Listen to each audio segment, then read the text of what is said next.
Oh, hey everybody. So look on the screen.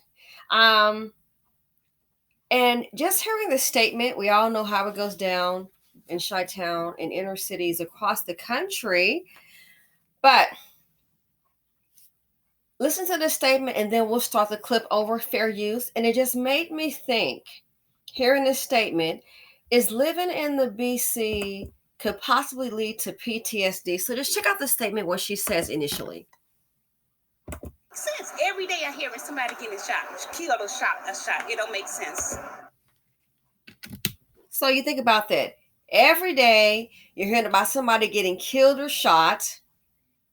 And if she's hearing about it and it's happening, think every day somebody else getting killed or shot and somebody's actually seeing it. So it just makes me think, you hear about, oh, some of the kids, they can't read at proficient level. I'm hearing, and I don't want to get the wrong state, but they're saying like in one state, the valedictorian of a graduating class had like a 1.67 grade point average.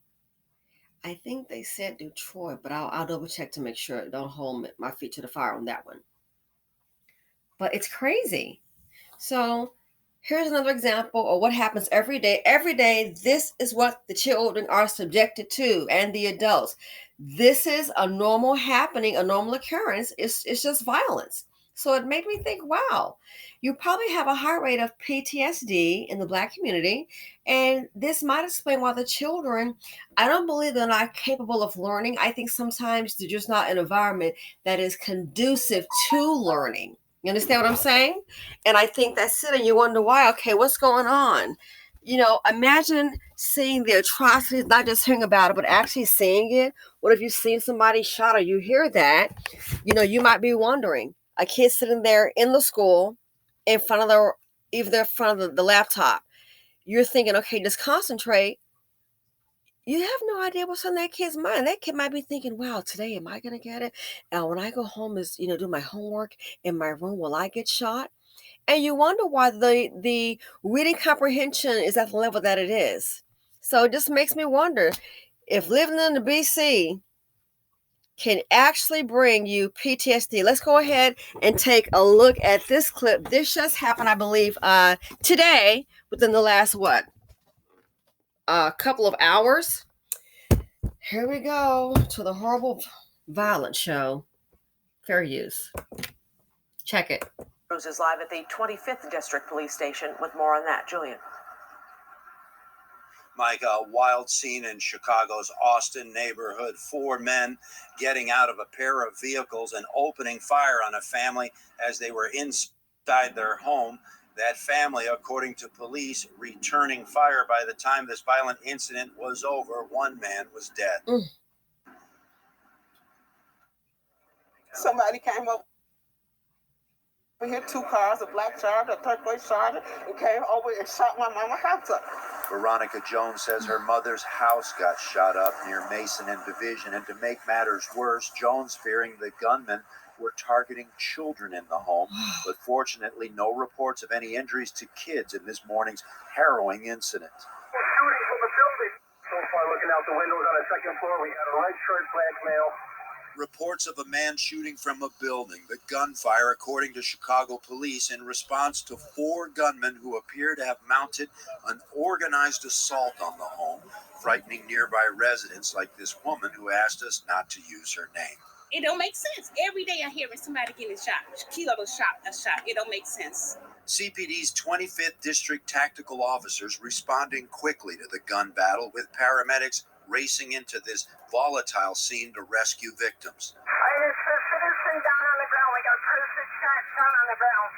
1 wounded individual, believed to be an offender, rushed to West Suburban Hospital in Oak Park, where he was pronounced dead.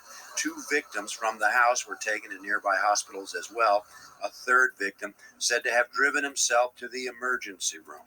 As Chicago police were able to safely evacuate a man, woman, and small child from the home on the 1200 block of North Mason in Chicago's Austin neighborhood. Offenders shooting from that black and blue Charger. The attackers jumping back into their vehicles, fleeing the scene, according to witnesses. One vehicle later found abandoned and burnt at Chicago and Lockwood, and the other vehicle, a dark blue Dodge Charger, crashing into an Oak Park gas station, the driver escaping on foot. We're with the black Charger at Harrison, Austin. There's a weapon inside this car. And Chicago police looking for the driver of that Dodge Charger. So once again, 2 wounded and 2 are in police custody, but this is a developing story. We'll have more for you coming up on the WGN News at 9. So this is how we're choosing to live. It's a choice. This is how we're choosing to live. As you can see, here's a child right here, and some man been in held. What is this? In handcuffs. This is how we've chosen to live. I don't think because people are poor, you got to be violent. Who's raising this? And you wonder why I talk so much about young women and investing. Not to become parents early. To avoid that dust. You want to go swimming with some dust? Yo, hey, that's you. You don't have to leave with a package, and I mean a package with feet. And she thinks that they're targeting children. And you wonder why the property values are so low where we are. You wonder why, and there's such a stigma with this happening. People seem to, a lot of times they put all the responsibility on, the single mother with the kids, because in Blackistan, we know the Dusties get a pass. And some Dustinas too. But you think about it. You wonder why when people are, oh, they got Section 8, and they don't want to have that come into the community. Anything with urban, anything, I hate to say, the Black community, it's shunned. People are like, oh, I don't want that here. It's going to bring a whole bunch of problems. Oh, I don't want Section 8. Why? Because Section 8 is going to have some women with a whole bunch of kids, and they're going to be unruly. Afraid it's going to be a shooting. Don't want too many Black folks to get too comfortable. Whole bunch of kids, going to be a shooting, going to be some violence, going to be a little TT running crazy through the streets. Where'd they get that from? Oh, yeah, the reality, because that's how our people are, a lot of our people are choosing to live. Choosing to live. Choosing to have kids to Dustina by some old gangbanger, some rust bucket that's in and out of jail, can barely spell. Choosing not to raise the kids, just put them here and oh, whatever. No accountability.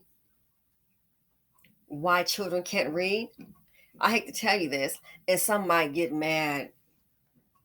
You can't just put all that on the school. Or it's the teacher's job. What the hell is your job as a parent? It's a two-way street. What parent doesn't have their kid to come home and read out loud? Are you looking at the grades for the school? A lot of times the parents, and I hate to say this, here's one thing poverty does. Poverty will put your behind on a hamster wheel, get you all stressed out, working hard just to survive, low wages. You so stressed out, you end up checking out on your children. That's why I want young women to avoid it.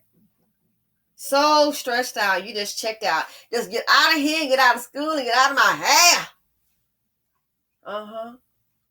You don't care about what kind of school. If it's a low performing school, you don't care about that. Because you've made some decisions, or you got mixed up, little Buttercup got mixed up with Tyrone. And we already know when you get mixed up with typical Tyrone, it always goes wrong. And Tyrone can be of any nationality. Tyrone is the epitome of a dust bucket. He is the epitome of it. He's the emoji, little TT. Hamster wheel. Got some kids, raising them on your own. You didn't get to fulfill your dream, your education. Hang them out. So stressed out. Just put them here, just get to school, get up out of here, give me a break. I need a break. But these are the situations that we're creating. and then the streets raise them. And then you look up, you've been working so. In some cases, he's in a gang. This has happened. Poverty is a trap. Oh, it's a trap. Got you on a hamster wheel, you can't even think straight. And some don't even give a darn. You got the Dustinas. They have the child by a thug. Yo, that's what his daddy do. Then she puts her child here. She doesn't care. She's not every single mother is a caring mother. Let's not get it twisted. You got Dustinas. They don't give a darn. You're a hardworking mother.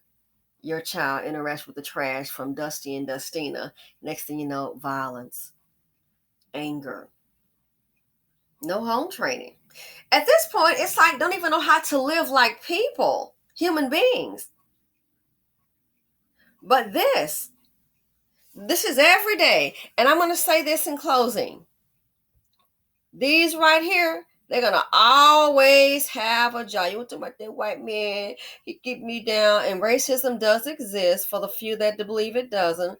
Especially I know some white people who disagree. Yeah, sure, it does exist. And we're all entitled to our opinion. We can agree to disagree. But I hear quite often, that white man. Well, here's what I can say. As long as it's a Blackistan white man, you will have a job. Oh, yes, you will have a job. As long as a lot of people are continuing to operate in the fashion that we are, bringing death and destruction, you don't have to worry. He will have a job. Gonna keep you busy on overtime. You'll be able to get that vacation home. Because this doesn't know how to act. Our people don't know how to act. We can have conflict. All the shooting and killing that's going on.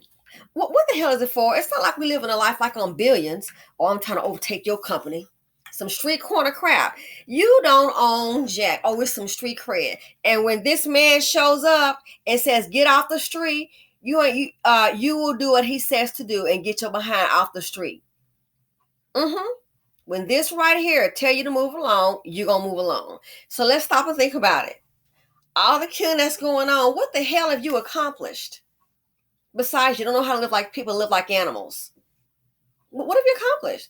It's not like, the kind of fighting like, on a show Billions, which I love that show, Billions. You're not trying to, fight for my company. Why? Because this company is my legacy, the survival for my children, my family. No. Think about it. What's it all for?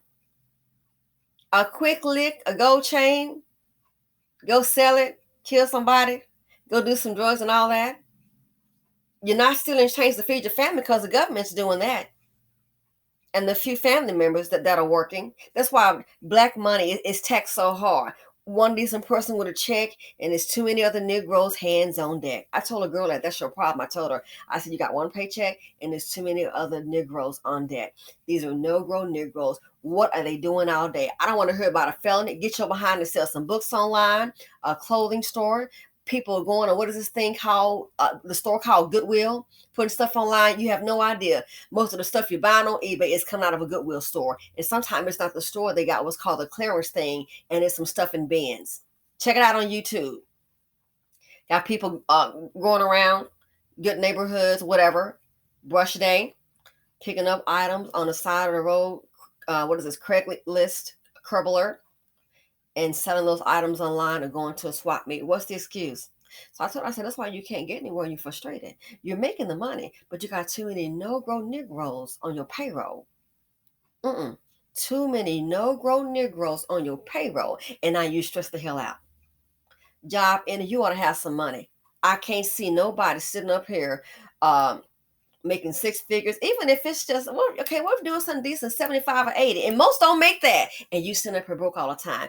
Again, it's too many no-grow Negroes on your payroll. They got to go. I love them. Tough love. What are they doing all day? Sitting up chilling. Then they get in this kind of trouble right here. In the handcuffs. Now, I don't know if he's the one in the car, or maybe he's a homeowner who was shooting back, maybe trying to protect his family. Don't know. But this here, it makes me think. When you live in Blackistan, the black community, I think living there can cause PTSD when you live in the BC. Anyway, I'm going to cut this, stop the video now. Thanks for watching. Listen, feel free to comment, like, subscribe, and share. Maybe I'm wrong. Maybe you have a different point of view. But living in the BC, I'm starting to think that can cause PTSD, post-traumatic stress syndrome. It's a stressful place. That's why it's not called a neighborhood, just a hood. Up in the hood, doing no good. I'm out. Thanks for watching, people. Stay safe.